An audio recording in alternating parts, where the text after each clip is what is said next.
Bertemu kembali bersama saya Zawaz Yusof, rentasan berita edisi 1150 dan antara paparan utama. Menteri pergi pasar bukan pergi luar negara. Alicia kesipuan lagi.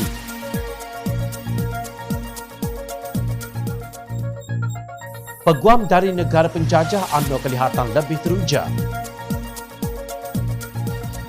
Warga negara Nepal jadi pengawal keselamatan, ia sesuatu yang tidak wajar.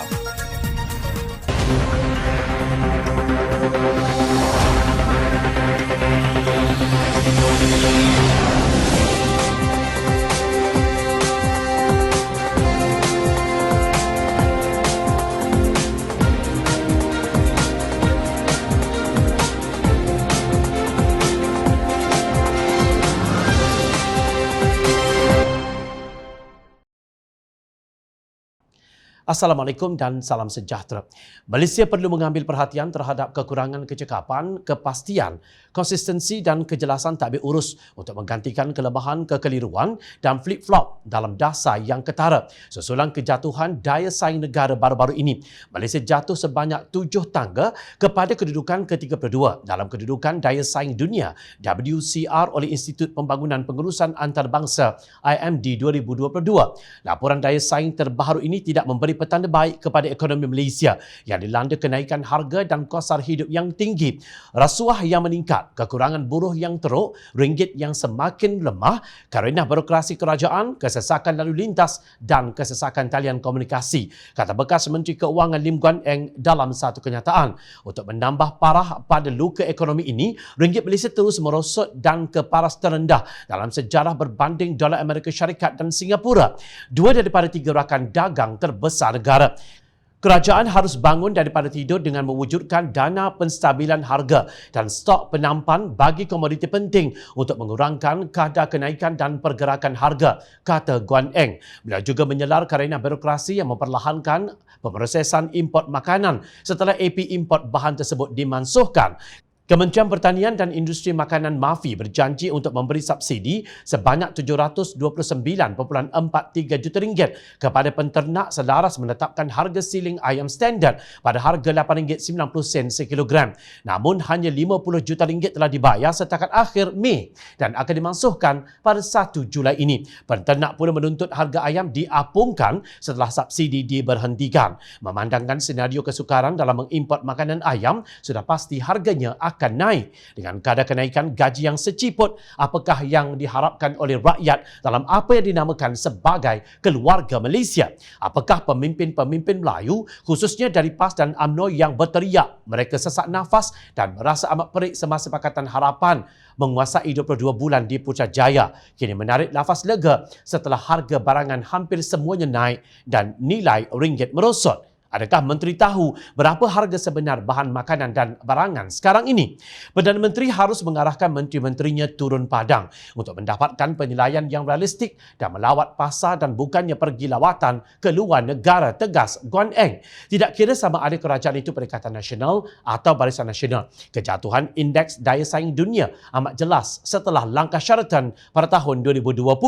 Berdasarkan data yang dikeluarkan oleh IMD selama 5 tahun, kedudukan Malaysia dalam daya saing dunia secara keseluruhannya di tahun 2018 ialah pada tangga 22 dan kekal pada tahap itu pada tahun 2019 sebelum jatuh pada tahun 2020 ke tangga 27 dan hari ini ke tangga 32. Sementara itu, daripada segi kecekapan kerajaan, Malaysia berada di tangga ke-23 pada tahun 2018 dan tangga 24 pada tahun 2019.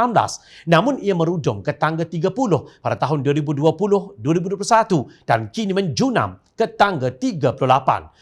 Untuk kecekapan perniagaan pula, Malaysia berada di tangga 17 pada tahun 2018, turun ke tangga 18 pada tahun berikutnya dan jatuh ke tangga 27 pada tahun 2020 sebelum menjunam ke tangga 38 pada hari ini. Adakah Melayu Islam tidak terancam dengan kejatuhan daya saing ini? Kerana Melayu Islam juga terbabit dalam sektor swasta, sama ada sebagai pekerja atau pengusaha perniagaan pertanian, pembinaan dan sebagainya. Jangan terus menyalahkan pandemik COVID-19 kerana negara lain pun diserang musibah yang sama. Dana kekayaan Norway bernilai 1.2 trilion dolar Amerika bersamaan 5.283 trilion ringgit meletakkan pembuat sarung tangan perubatan Malaysia Supermax Corp di bawah pemerhatian selama 2 tahun. Tindakan ini berdasarkan dakwaan bahawa syarikat ini menyumbang kepada pencabulan hak asasi manusia yang serius. Supermax perlu menunjukkan ia sedang menangani perubahan yang ingin dilihat oleh dana tersebut dalam tempoh 2 tahun. Jika tidak, pihaknya boleh menjual pegangannya dalam syarikat lapor Reuters 16 Jun lalu. Lembaga eksekutif telah membuat penilaian bahawa langkah-langkah yang diumumkan syarikat untuk memperbaiki keadaan hidup dan bekerja bagi pekerja asing menimbulkan ketidakpastian tentang perkembangan masa depan, kata dana itu dalam satu kenyataan yang dikeluarkan di Oslo lewat Rabu seperti dipetik. Nampaknya dana kekayaan Norway tidak berpuas hati di atas usaha Supermax bahawa syarikat itu sedang berusaha untuk menyelaraskan amalan sumber manusianya dengan piawaian pertubuhan buruh antarabangsa atau ILO dan jangkaan Badan Kawal Sedia Antarabangsa. Menurut laporan, pembuat sarung tangan itu berkata dalam kenyataan pada 2 Jun bahawa ia telah melancarkan dasar pengurusan pekerja asing terbaru, termasuk menaik taraf penginapan pekerja dan memulihkan pekerja asing yang telah membayar yuran pengambilan. Pada Oktober tahun lalu, Kastam dan Perlindungan Sempadan atau CBP Amerika Syarikat telah mengharamkan import daripada pembuat sarung tangan Supermax Corp Berhad atas dakwaan buruh paksa di syarikat berkenaan. Januari lalu, Kanada pula menamatkan kontrak penyumberannya dengan syarikat tersebut susulan dakwaan yang sama. Harga saham pembuat sarung tangan Malaysia jatuh daripada 0.91 sen pada 15 Jun kepada 0.86 sen hari ini selepas dana kekayaan Norway itu meletakkan syarikat tersebut di bawah pemerhatian selama 2 tahun atas alasan pelanggaran hak asasi manusia. Hairan sungguh, syarikat seolah-olah tidak pernah serik walaupun telah diambil tindakan yang merugikannya oleh negara pelabur dan pengimport. Malah Jabatan Negara Amerika Syarikat telah menurunkan kedudukan Malaysia dalam laporan Pemerdagangan Orang 2021 daripada tahap 2 kepada tahap 3 iaitu kedudukan terendah, juga memetik buruh paksa antara kebimbangannya di negara ini. Kenyataan ini secara tersirat menuduh bahawa mereka yang masuk ke negara ini berpotensi menjadi buruh paksa, tidak kira masuk secara halal apalagi yang masuk secara haram iaitu pendatang tanpa izin. Kebetulan Ketua Hakim Negara Tun Tengku Maimun Tuan Mat semasa berucap pada Januari lalu di pembukaan Tahun Perundangan 2022 di Istana Kehakiman Putrajaya berkata, struktur perlembagaan menghadkan mahkamah di Malaysia untuk mengambil langkah aktif dalam memerangi jenayah berkenaan. Beliau menjelaskan bahawa disebabkan struktur perlembagaan ini, kehakiman di Malaysia hanya boleh menangani kes pemerdagangan manusia berdasarkan undang-undang dan bukti yang dikemukakan. Kami prihatin terhadap penurunan dalam kedudukan antarabangsa kita. Bagaimanapun difahamkan bahawa dalam sistem adversarial seperti kita, mahkamah mengikut reka bentuk perlembagaan tidak mampu mengambil langkah aktif untuk menghapuskan pemerdagangan manusia, katanya. Maknanya di sini, jika pun berlaku pemerdagangan manusia dan pelanggaran hak asasi manusia oleh sesebuah syarikat, ia sukar dihapuskan kerana kekangan perundangan. Negara ini kesipuan natijah daripada perbuatan segelintir ahli perniagaan yang tamak. Malangnya langkah dan remedi untuk menangani jenayah ini amat terhad. Justru kuncinya di tangan pembuat undang-undang, iaitu ahli-ahli parlimen yang menduduki kerusi di kabinet. Kalau tiada reformasi dalam struktur institusi yang berkaitan dengan soal kemanusiaan ini, sampai bila pun kita akan terus berhadapan dengan kesipuan yang berpanjangan di mata dunia. Pagi tadi, kira-kira 500 ahli Majlis Peguam berhimpun di Padang Merbuk dalam perhimpunan aman bertemakan Walk for Judicial Independence atau berjalan untuk kebebasan kehakiman. Majlis Peguam menerusi presidennya Karen Chia Lee Lin. Sebelum ini berkata berjalan untuk kebebasan kehakiman itu adalah bantahan secara aman, ketidakwajaran dan cara penyiasatan yang dimulakan oleh SPRM terhadap Hakim Mahkamah Tinggi. Menjelaskan mengenai tujuan perhimpunan itu, Pengerusi Biro Undang-Undang Kanun Parti Amanah Negara Amanah Dr. Zulkarnain Luqman berkata, perhimpunan Walk for Judicial Independence ini amat mustahak kerana ada pihak tertentu secara halus telah cuba mencemarkan nama baik institusi kehakiman dengan menyebarkan berita hantu bahawa Hakim Datuk Muhammad Nazlan Muhammad Ghazali adalah seorang yang korup dan telah turut menerima wang daripada kepada dana 1MDB.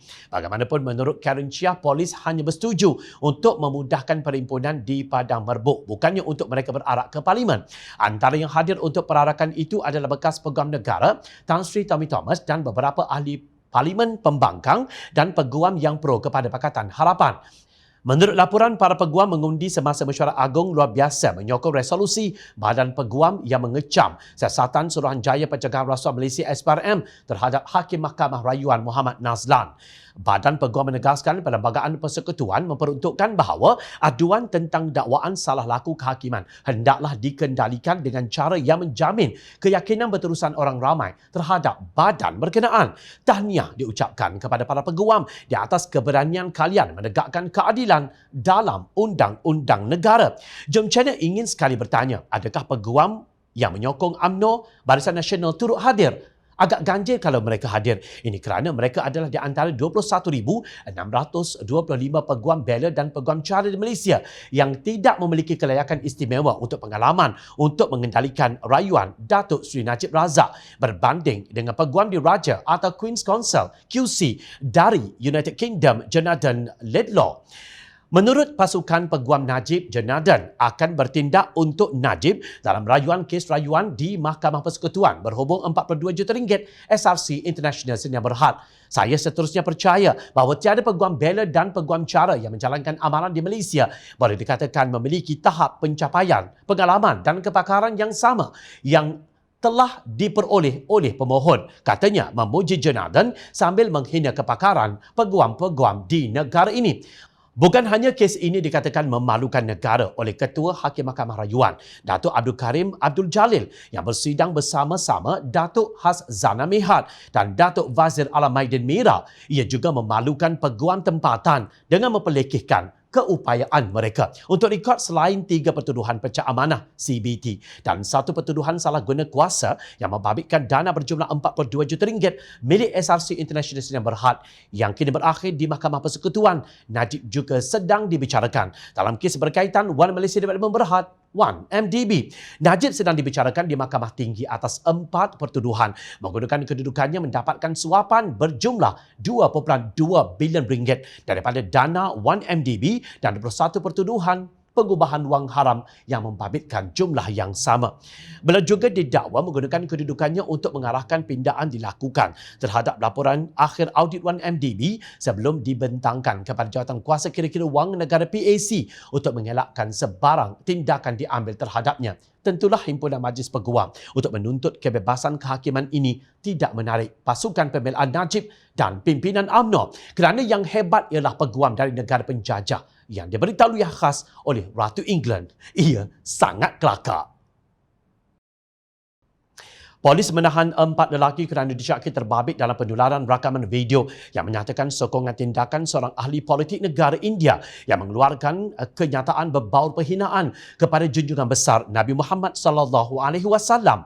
Kesemua mereka adalah warga negara Nepal yang dipercayai terbabit dalam penularan rakaman video yang boleh dianggap menghasut serta menyebabkan kegentaran awam.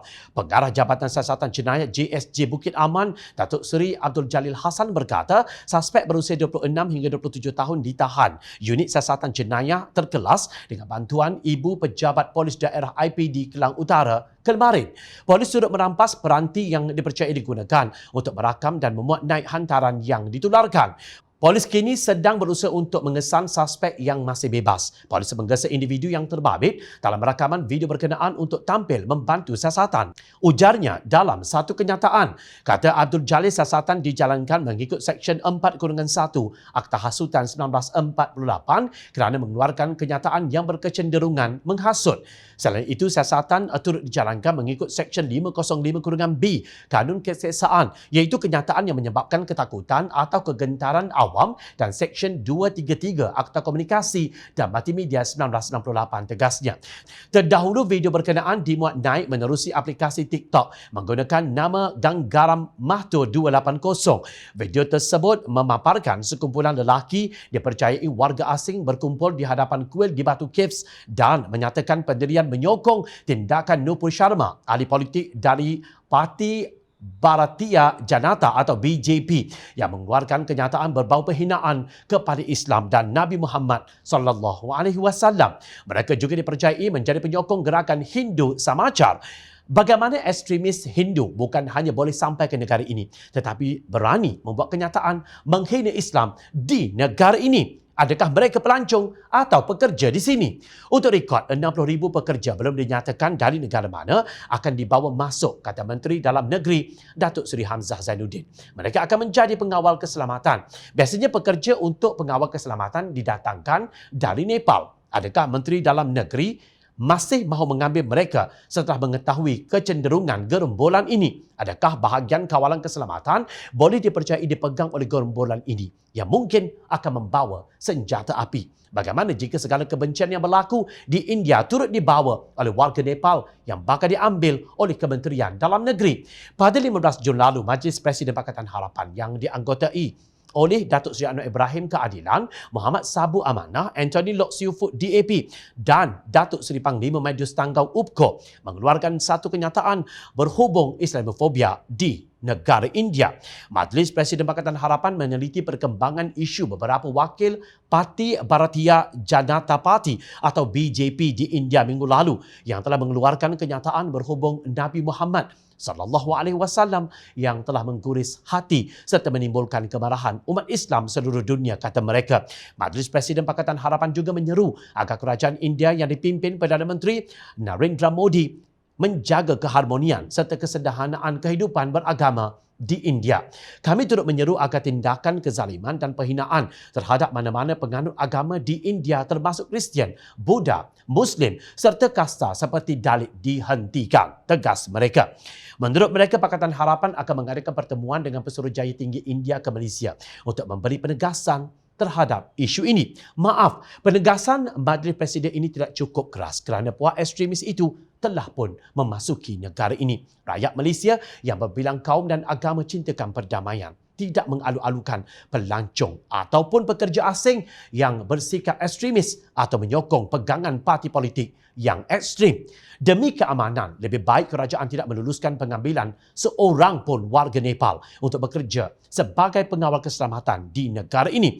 Ini kan pula 60,000 orang atau sebahagian besar daripada 60,000. Kita tidak mahu benih Islamofobia membiak di negara ini. Rakyat sentiasa memerhati. Teruskan bersama kami di Jom Channel dan layari portal jomchannel.net untuk mendapatkan berita politik tanah air. Saya Zafazi Yusof. Terima kasih untuk perhatian dan penilaian yang anda berikan. Assalamualaikum. Jumpa lagi.